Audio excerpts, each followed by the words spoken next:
Sin perder de vista este pasaje, dice Hebreos capítulo 10, versículo 26 y 27.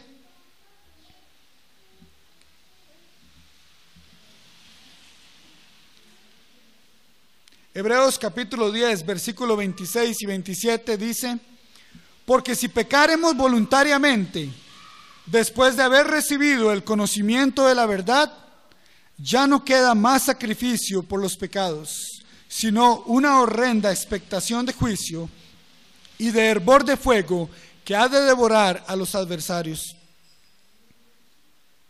Una vez que nosotros hemos llegado al conocimiento de la verdad,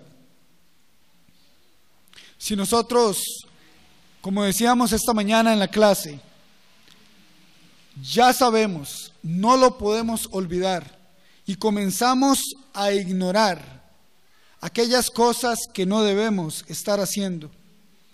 Lo ignoramos hasta el punto que voluntariamente nosotros pecamos. Entonces dice Hebreos 10:26, ya no queda más sacrificio, ya no existe más esfuerzo. Aquel conocimiento que nosotros logramos obtener, lo estamos menospreciando, porque ya no hacemos conciencia del esfuerzo que esto implica. Estamos haciendo a un lado el esfuerzo que Dios hizo por nosotros. No solamente el esfuerzo que nosotros tenemos cada día en no hacer las cosas malas, sino en el esfuerzo que Dios ha hecho por nosotros. Dice el versículo 26, después de haber recibido el conocimiento. Todavía podemos entender que hay personas que todavía no deciden recibir ese conocimiento. Personas que todavía deciden no obedecer a la verdad. Dice aquí, después de haber recibido el conocimiento de la verdad, si nosotros pecamos voluntariamente, si no tenemos un dominio de nosotros mismos, si no permitimos que Dios controle nuestras vidas, entonces ya no queda más sacrificio por los pecados. Dice, sino una horrenda expectación de juicio y de hervor de fuego que ha de devorar a los adversarios. En general, todos nosotros tenemos un conocimiento de la diferencia que hay entre el bien y el mal. Desde el principio, desde Génesis, Dios mencionó la diferencia entre el bien y el mal. Y el árbol que daba este conocimiento. Y Adán y Eva vinieron a conocer la diferencia entre el bien y el mal. Más adelante, allá en Isaías capítulo 1,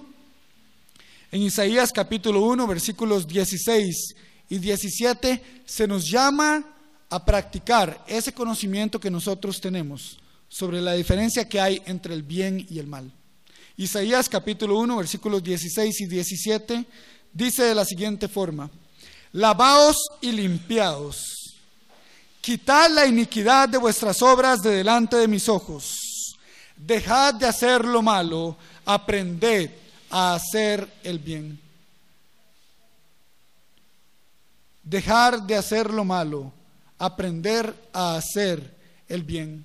Ese conocimiento que nos da en Isaías capítulo 1, versículos 16 y 17, así como en todos los pasajes que nos hacen conocer la verdad, que nos hacen entender, que nos hacen tener una sabiduría, un conocimiento acerca de lo que no debemos hacer, nos lleva a poner en práctica, como punto número 2, a poner en práctica lo que nosotros hemos logrado entender.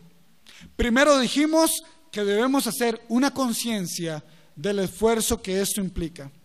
Y como punto número 2, haciendo ya esa conciencia, teniendo el conocimiento de que esto implica mucho esfuerzo, nosotros debemos poner en práctica lo que logramos conocer. Ahí mismo en Segunda de Pedro, el pasaje central de esta mañana, Segunda de Pedro capítulo 1, dice el versículo 4, en la parte B o en la parte C: habiendo huido de la corrupción que hay en el mundo a causa de la concupiscencia. Si vamos uniendo las partes de este pasaje, podemos entender que el versículo 3 nos habla de un conocimiento, el conocimiento.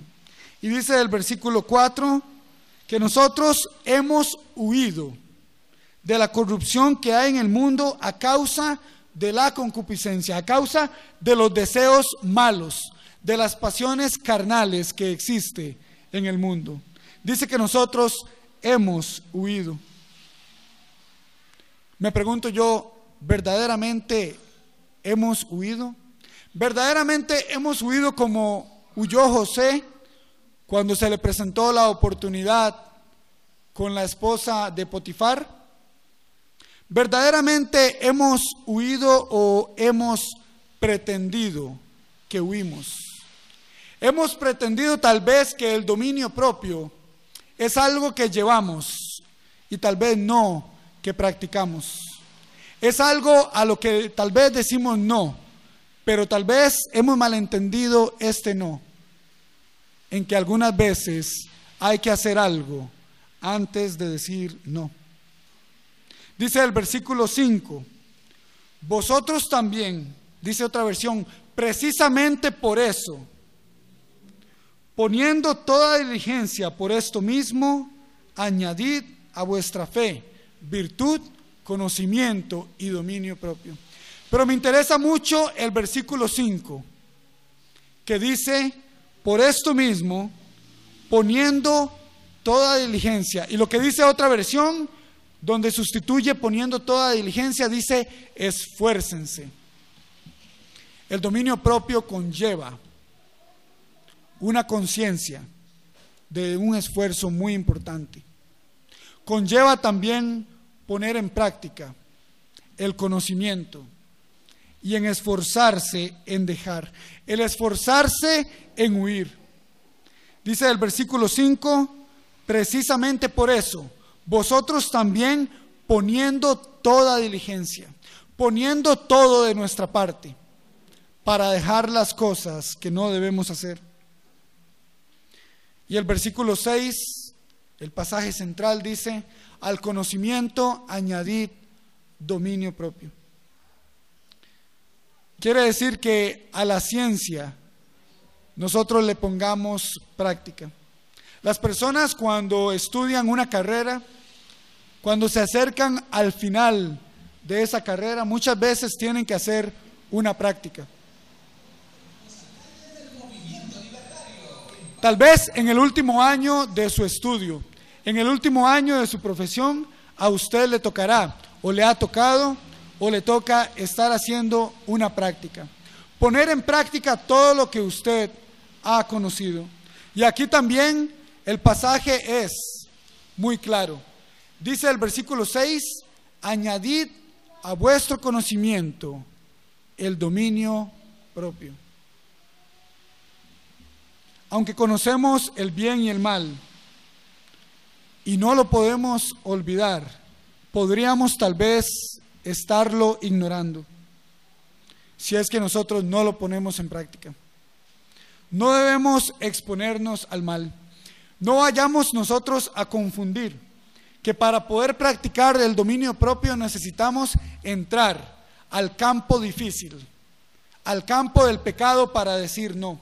Más bien dice el versículo 4, habiendo huido de la corrupción, habiendo huido, habiendo mantenido el margen, la diferencia, la distancia con el mundo, es como nosotros podemos ir añadiendo a nuestro conocimiento, a nuestra fe inicial, a esa virtud, a esa ciencia práctica, al conocimiento, dominio propio.